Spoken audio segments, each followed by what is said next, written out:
Hi guys, welcome back to my channel. It's Angela. So I thought I would go ahead and do a week ahead spread today for the week ahead. And I'm using which I haven't used this deck in a while. It is the original art, Pamela Coleman Smith, restored by Real at Lucky Card 2018. This is the bridge size version of the deck. It is a limited deck. I don't know if it's still in print or not, but it's a small, like I said, bridge size. For some reason, I felt the need. I don't think I've ever used a Rider-Waite-Smith deck, clone deck, or Rider-Waite-Smith deck at all to do a week ahead spread, so I thought I'd go ahead and do that. And then I felt pulled to pull 3 different oracle cards. For some reason, it's all about the oracles today.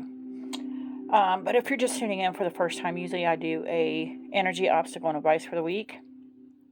And then I go to the book. There's no book for this deck, though, but it is traditional Rider-Waite-Smith, so we should know what it is, right?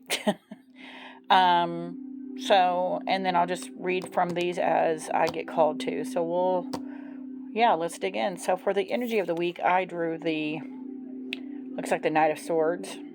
And that makes a lot of sense considering that, and there's no numbers or nothing on these cards.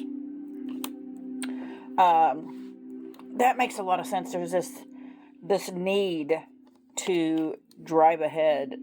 Even he's going so fast, even that the trees are like slanted, like the wind is blowing so hard from his galloping, that the trees are like leaned over. And I felt that as soon as and it's weird because I haven't used this deck since I got it right before I left in 2020 to go for my birthday to Utah to visit my daughter. I have a stone here that is from Utah as well. And it's funny because as soon as I picked this deck up and opened it and started shuffling, I felt that Utah energy that I had felt there while I was holding this deck, because I use this deck every day when I was there. So I just found that interesting that it's almost like this residual Utah energy is still in the cards, which I found very interesting. Because she no longer lives in Utah. She now lives back in New Mexico. So I'll probably never be able to go to Utah again. So, or have no reason to.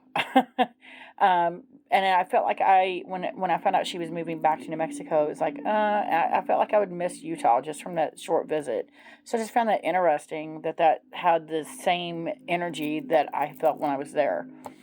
But back to the spread. That was just a side note there. But yeah, I feel that this week to come is going to be this driving energy, this need to get things done.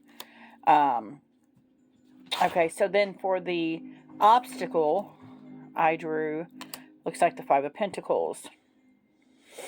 And I find that interesting because this is a traditional card. They're being left out in the cold, or they are outside in the cold, and there's the lights on in the church. But I have a couple different decks where either they've made it into the church or into the room, or there's a door open at the church saying, hey, all is welcome.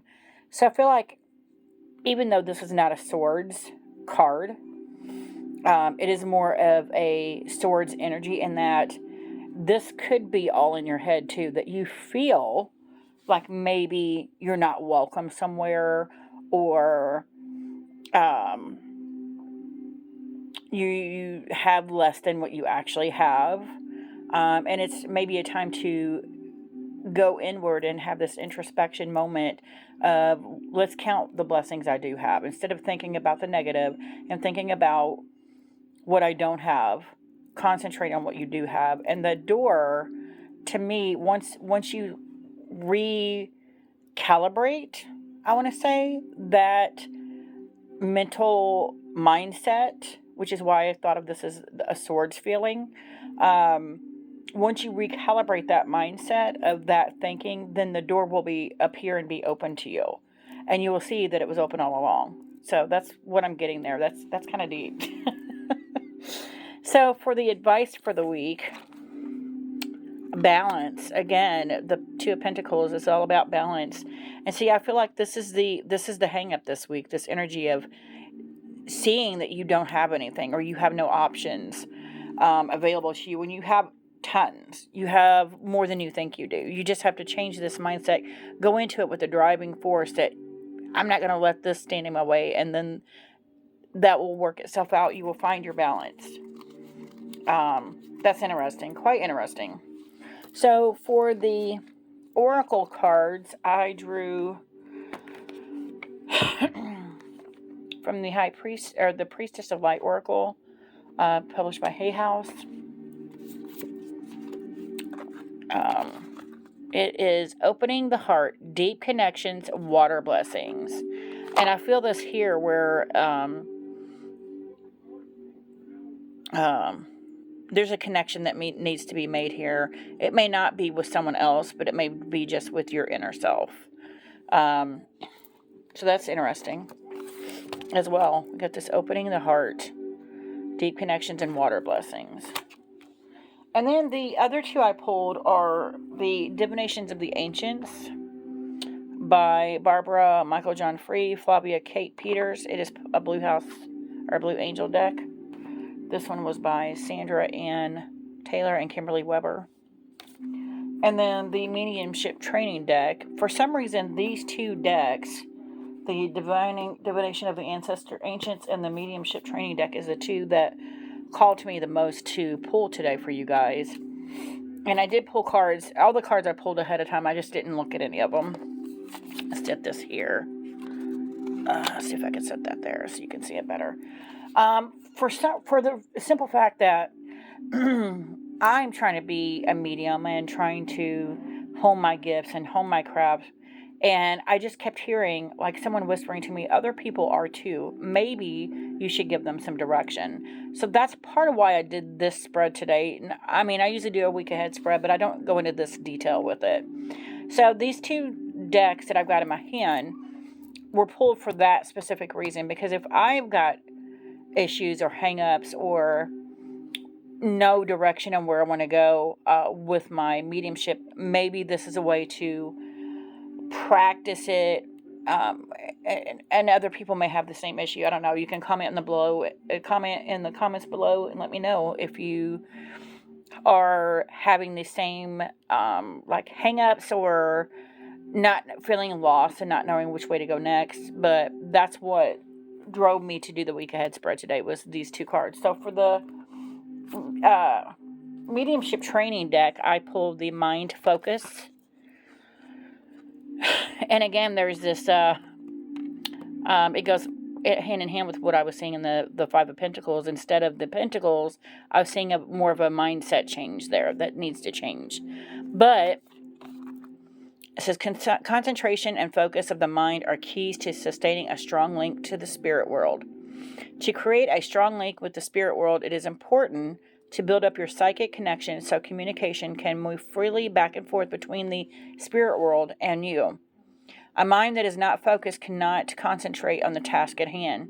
Once your attention veers off somewhere else, the link with the spirit world can easily be broken and you'll have to reinitiate the connection all over again. And I've been feeling that a lot lately, where I'm feeling like I'm getting connections and then a kid will walk into the room and it's gone.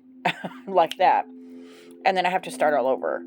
There are many ways to train your mind to be more focused. Meditation is one way. Simply focus on the rhythm of the breath as you inhale and exhale. If your mind wanders, bring your awareness back to the breath. Another way is to gaze at a single candle flame, focusing all your attention on the flame and thinking of nothing else. Focusing doesn't mean intense staring. It's more about placing your awareness on one single thing at a time. When someone walks by, hold the image of their face in your mind. Being in nature helps too. When you're outside, relax and make yourself comfortable and focus on a beautiful flower or even a tree. And that's interesting because I'm getting the water again. Walking in the beach, that's being in nature. Notice each and everything about it, from its size to its color, leaves, branches, scent, and so forth. Possessing the power of mind, focus, and concentration will make you a better vessel for the spirit world and those who seek out your help. This is awesome.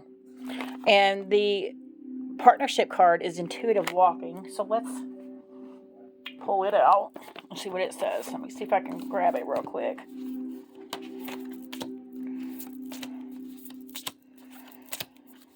I didn't think I'd do that because I haven't read it.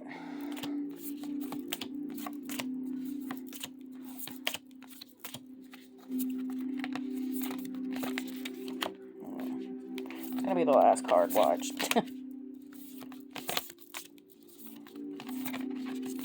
And I've been saying this a lot lately to myself. It was like, there it is. Intuitive walking is just take a walk around the. A big part of it is probably because I've been snowed in last few days, and it's hard to walk around or do anything in nature if there's a ton of snow on the ground. So the intuitive walking, which is the partnership card to this, says everything in life is in the process of constant movement and change. It's how the universe works. Intuition naturally flows and moves, but at times we unconsciously hinder the flow and get stuck in our rational mind. Rational mind. Wow. When initiation is accessed and let's get that intuitive flow going again by simply going for a walk. When intuition is accessed and has the freedom to move, it can be a powerful tool that can build and strengthen the bridge between the two realms. One of the ways to get your intuition to flow seamlessly is through intuitive walking, which is a form of mindfulness meditation. This unique practice gives us an opportunity to slow down our mind chatter long enough to enable intuition and spirit to communicate more clearly. When you walk consciously, you're walking and thinking in your head. With intuitive walking, which happens through mindfulness meditation, you become more aware of your own body and surrounding it. Keeps you in the powerful present moment by practicing intuitive walking. You'll start to sense a feeling of lightness, calmness, and freedom as you learn to follow where intuition guides. Today, take time out and go for an intuitive walk, whether it's in a park, forest, or any other peaceful place outdoors. A forest or any other peacefulness place. As you walk, simply count each time your foot touches the ground. Count from 1 to 10, then start again. Soon you'll notice how your thinking mind becomes quieter as intuitive information begins to surface from the quiet stillness. And you could do that around your house. That's interesting. So that's interesting. So that would be the partnership card for mind focus. So that's interesting. So the last card I got is from the Divination of the Ancients. This is an oracle card just to see if maybe blend these two together. And this one is nature. Seriously, it's saying walk in nature, take a walk. Wow, that's crazy. Let those two go hand in hand. And then we got the other oracle card here that's all about water. Interesting. So this is nature Ogham. I don't know how to pronounce that. But it says, the mystery of the old ways beckons. Tap into the ancient wisdom of the ancestors and connect with the magic of nature. Embrace the delicious warmth of the sun. Breathe in the purity of the air. Feel the earth under your feet and cleanse yourself in streams and rivers. Streams and rivers. Wow. So it's kind of both. Wow. Remember, you are part of the natural world. Through your lifetimes, you have accumulated great knowledge. Now see the wise teachings of the trees. They are the wisdom keepers who have stood by silently, witnessing every detail of passing centuries. Spend time outside with those gentle giants. They hold the keys to your past. Wow. I got chills on that. Allow them to unlock the remembrance you hold deep within. You are ready to be unleashed. And then there's an incantation that you can do or not do. My hand doth run across the bark of all trees standing tall and stark. Memories of old, now rebirthed, ancient signs, answers unearthed. And then there's other divinatory meaning. You have Druid, pagan, or Celtic connections. And I've always felt that. That's crazy. Through your bloodline and or past life. Time to awaken your magical abilities. And I've been told I was kind of a druidy, witchcrafty herbalist in a past life. Your soul calls you to spend more time outside in nature, study the Ogham, become more environmentally aware. And then the Ogham revealed, seemingly timeless, the Ogham's origins continue to baffle scholars. Theories range from the belief that it was invented in Cisplain Gaul around 600 BC by Gaulish Druids to the idea that the earliest Irish Christians developed the practice to the concept that Irish Druids used the Ogham as a secret code against the Romans. That's interesting. So we have a lot of nature, water, especially water going on today. And then we have the Two of Pentacles. There's no water in the tarot cards, but it's throughout the entirety, it looks like, of the oracle cards. But I do see, to me, this is, there's water in this. And this is like a thunderstorm going on because of the trees. But he's still charging in anyway. But you just got to be aware of this mindset going on, that you can't go through the door, that maybe you're not good enough, because you are. So yeah, that is this week's ahead. That's crazy how I was called to use all of these, and they all just went together very well. So if you guys have any questions, comments, concerns, don't hesitate to comment below. If you like this video, give me a thumbs up. If you want to see more, please subscribe. Don't forget to hit that notification button so you're alerted to any future videos. And y'all have a good day.